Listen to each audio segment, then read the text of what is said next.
Okay, we have a second question from here in the United States. This is from an economist in Texas.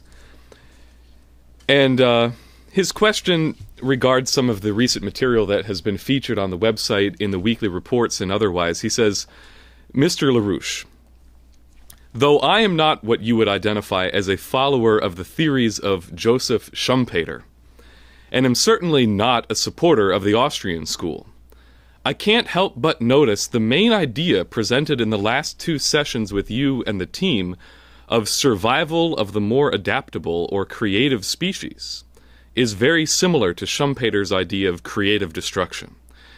He argues that an economic system or model cannot adapt to technological change, what you are calling an upshift, is doomed to fail, while those industries or companies that can adapt will become more productive and survive. He argues further that most of the economic entities which exist even successfully before such a change occurs will be destroyed when the change comes because they cannot change due largely to stubbornness. Is there a difference between what he argued and what you are saying now? And if there is a difference, I would be happy to know what it is.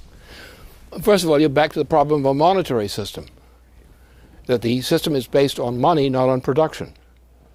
And now the Austrian school, if you look at it closely, but don't peek too much, we get discussed, but the Austrian school is a product of the Habsburg school. For most of recent history, the center of power, despite the British Empire, the center of power around the world on money is based on the Habsburg system. The entirety of this southern part of Europe and its spread is both based on that. So therefore what they're talking about, what are the parameters of which the game is played? And what are the rules of the game? And what has been the performance of the United States and France compared to Austria, for example? You have people in Austria who are, sort of respectable, ordinary people. But you look at the parameters of the system. The parameters of the system are not effective. Germany was suffered the same way. Germany had a vigorous recovery after Hitler. It came from very low levels, but it was a vigorous recovery. Then it got chopped down during about the same time that Kennedy was being chopped down. And the effects were there. France has not had a legitimate federal presidency or anything for a long time. It's been run on a racket, sort of a financial monetarist racket.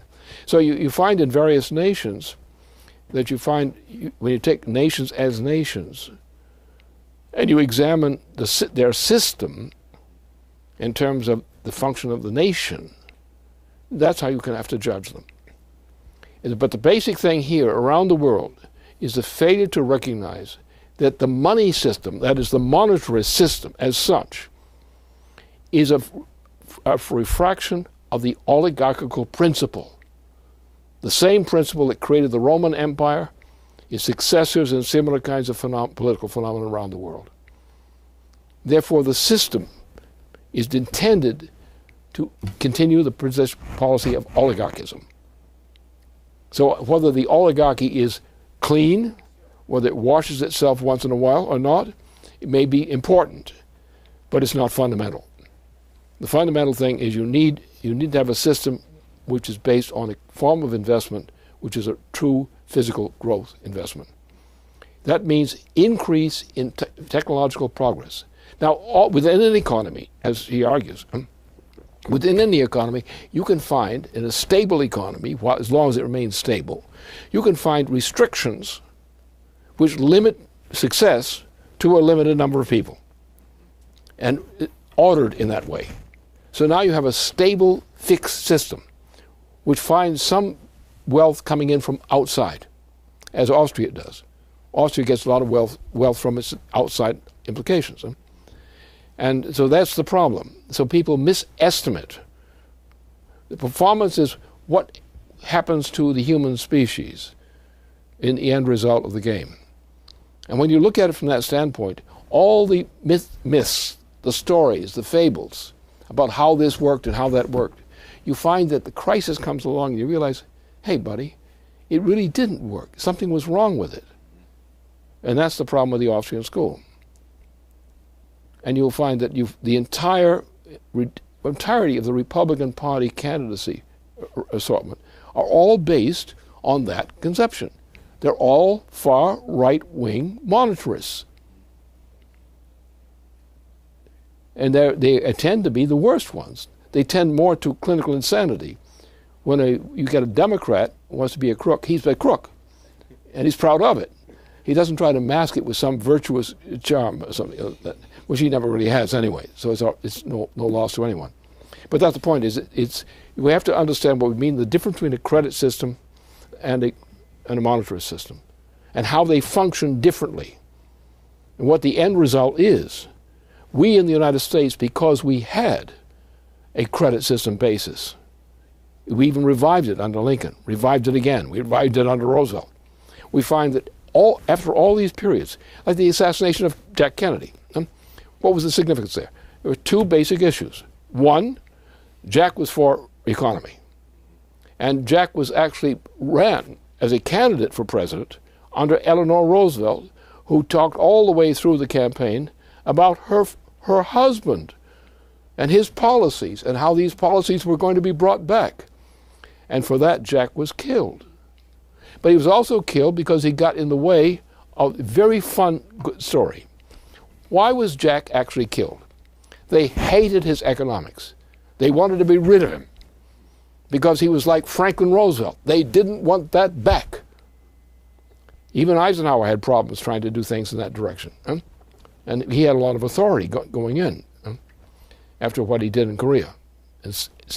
What Eisenhower, for example, did, he ended what could have become a prolonged permanent war in Korea, U.S. war in Korea. He got us out of there. That's what got him elected, because Truman was hated, and was hated and hateable. And Eisenhower was a war hero, and he acted with his authority as a hero in war. He used that thing to walk into North Korea, and say, no, we're going to bring this thing to an end. And he campaigned on that. And he won the presidency and re-elected on the same thing. So that was the story. But what Jack did, based on what were the good things that were done by Eisenhower, and were done also in France by de Gaulle, and also by the German chancellor at the time. So their efforts started a movement which, again, the British and company wanted to stop and crush. So they did. And the tail end of this thing was Kennedy. Kennedy was the last gasp of the recovery of the United States, which was associated with these people, Kennedy himself. So but the other thing was, how did the British win wars? 7 Years' War. The British model of warfare and strategy is the 7 Years' War, in which the British stayed out of the war, but they organized it. The British funded the war. They put money in to invest people in conducting war against each other. The Dutch and the British were working together. This was, again, is the old New Venetian Party system. That's what it is. So they understood always that the method of winning war to maintain an empire is getting the other people to fight each other and bleed each other to death first, and then come in and mop up. And that was a 7-year war understood by von Moltke when he knew what the policy of the British was. 7 Years' War. And then Bismarck recognized that, and he said, echoing von Moltke later, 7 Years' War. The New World War is going to be a 7 Years' War, like all the world wars before that under the British, because the British always functioned on this basis. Why did they get us into Vietnam? There was no reason to go into Vietnam. And MacArthur emphasized, and Eisenhower backed him up, with Kennedy. No long wars in Asia. That was the policy. And the opponents of our president, then recognized this. And they said, we're going to get rid of the Roosevelt legacy. We're going to get rid of it by getting the United States sucked into a long war, which turned out to be a 10-year war, not a 7-year war.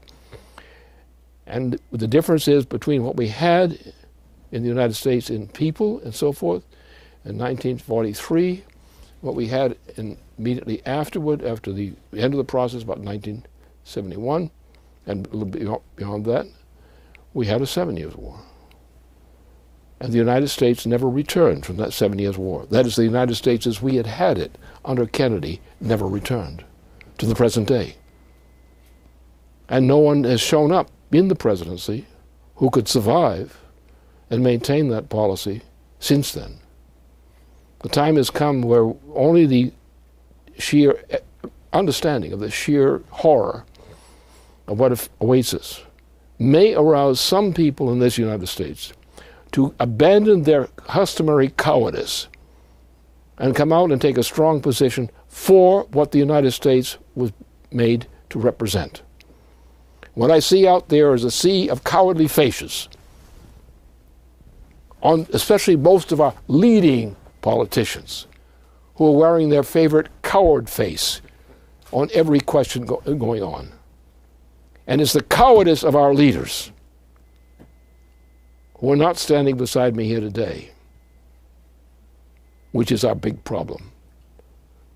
And what we need is a remedy, but the remedies are always kept away from us by this kind of finagling.